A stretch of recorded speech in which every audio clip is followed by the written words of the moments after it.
и още други редица абсурди.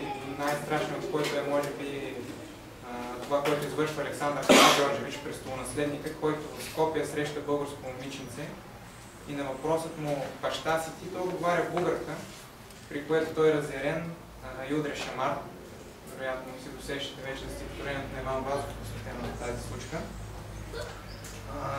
Гърция също така, навлизайки в окупираните от нея територии, с помощта на своята армия, и тук трябва да се отбележи вече и с помощта на структурите на Цариградската патриаршия, на местното гръцко население също започва асимилационна политика по отношение на българите, като конкретно с Гърция напрежението много бързо се пренася и на военно и политическо ниво, най-вече с превземането на Солун, в който навлизат както български, така и гръцки войски.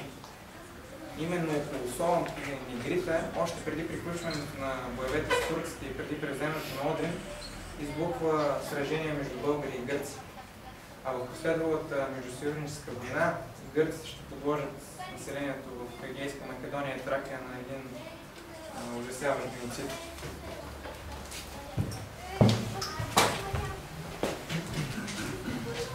Така, мирът е подписан след края на Първата Балканска война, но никоя от съюзническите държави не обявява демобилизация на своята армия. Сърбия и Гърция не възприемат българския подход за разпределение на териториите спрямо етническия състав на населението там. Нещо повече, те сключват таен договор помежду си за бойни действия срещу България при евентуална нова война. Военният вариант за разрешение на споровете относно завладени територии от съюзниците набира все повече привърженици и сред българското общество. За тази идея, заслепени от своите грандиозни успехи по време на Първата Балканска война, застават и правителството, и военните. Още на 18 май, забележете ден след подписване на мирния договор, българското командване изработва план за проекто защита срещу гърци и сърби. Армията е прегрупирана с фронт от Видин до Бяло море срещу Гърция и Сърбия. Това принуждава българското командване да изтегли българските военни части от източна Тракия, които защитават границата ни там с Турция. Границата, очертаваща договорните клаузи от предходната война, осланяйки се на слабата вяра, че при евентуални военни действия между съюзниците Турция няма да прегази тези договори и да започне отново война с България. Играта на нервите Белград, София и Петербург относно условията за арбитража достигат кулминация през средата на юни 1913 година. В тази ситуация генерал Савов и цар Фердинанд решават да действат твърдо и решително и да защитят всички български територии. Ход, който по-късно ще бъде наречен от Иван Евстратиев Гешов престъпно безумие.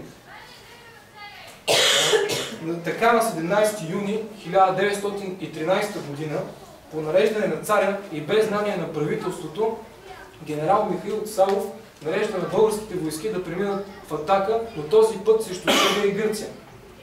Това дава очаквания от Сърбия и Гърция повод за началото на нови военни действия срещу България и бойната машина е задействана. Гърците напредват по поречието на река Струма, а сърбите се придвижват в Македония. Българите удържат по всички фронтове, като успяват да устоят и на набезите на наетите черногорски войски. Изключително тежки са боевете край Кукуш и цял български град, изпопелен до основи от гърците при началото на междусъюзническата война. Други боеве, които са изключително жестоки, са край Калиново, Дойран и Лахна. На 14 юли българската армия преминава в контранастъпление, въпреки численото превъзходство на врага. Така, на 17 и 18 юли противниците са принудени да искат примирие. Но, разпокъсана по всички фронтове, България става силно уязвима. В този момент атака срещу България изневиделица предприема Румъния, преминавайки Дунав с 500 хилядна армия и достигайки до Софийското поле.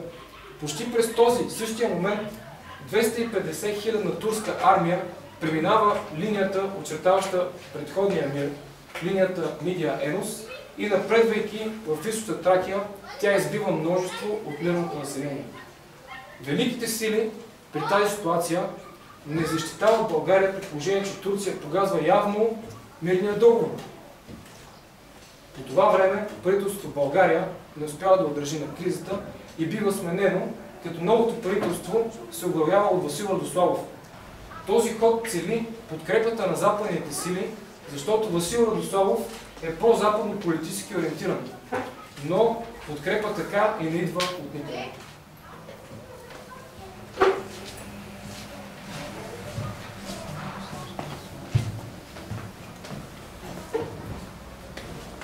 Така България, воюваща срещу армия с обща численост 1 милион и 250 хиляди души, е принудена да иска мир и първа изпраща своите пратеници на така наречената Букурешка мирна конференция, която, за съжаление, се превръща в едно унизително изнудване на България.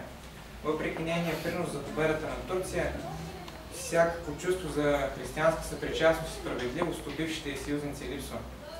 Те се стремят максимално да урежат териториално България и да я лишат от нейните справедливи претенции, както в Македония и в Тракия. Поведението им е скандално, арогантно. Като пример ще приложа изявлението на сръбския делегат Спалайкович. Ние не искаме вашето приятелство. Ние искаме с вас една граница, която да бъде до гърлото ви като юмрук, с който можем всякога да ви струшим челюстта. България е не само сама срещу всички съседи, но и почти изцяло изоставена от великите сили. Единствено Австро-Унгария и Русия правят спорадични опити за да облегчат мира за България, но тези опити са неуспешни. Така, мирният договор е подписан на 10 август 1913. Подписването му е прието с огромно прискърбие в България. Оказва се, че почти цяла Македония, освен Пиринска Македония, остава под чужда власт.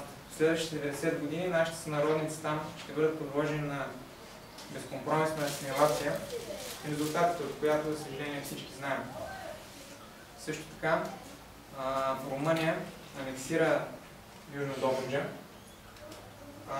а през септември 1913 година е подписан и Цариградският договор, уреждащ териториални въпроси между България и Турция.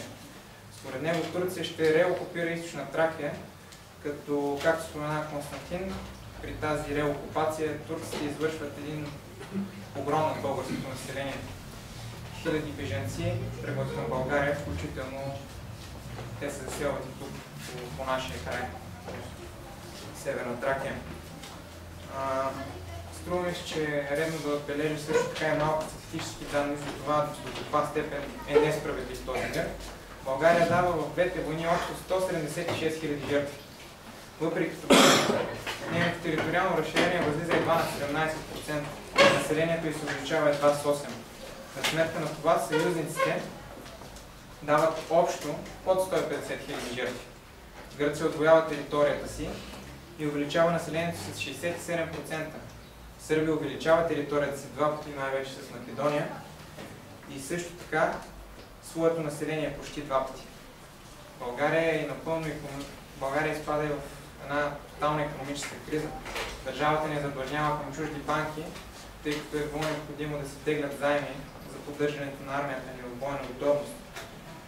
Икономиката ни, крепяща се на земеделието, е практически не функционираща.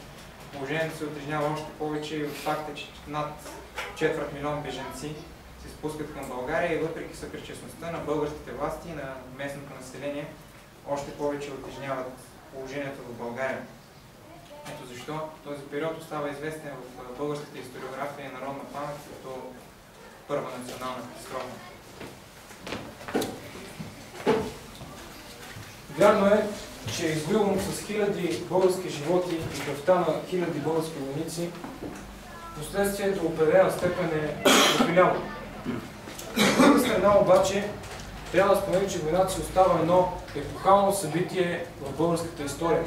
Момент, в който българската нация постига, може би, най-голямото си духовно и физическо израстване, окрилена от идеала за освобождение на своите събрати.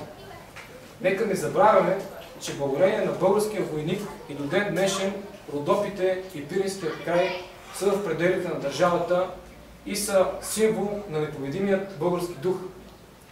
Искам също така да кажа, че в навечерието на най-светлия християнски празник е редно да се спомене и факта, че въпреки високите идеали, заради които се води войната, тя все пак си остава една трагедия в живота на обикновения човек.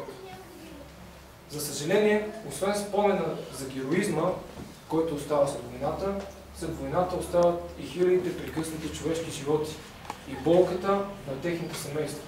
Болка, която не подминава нито една от воювалите нации.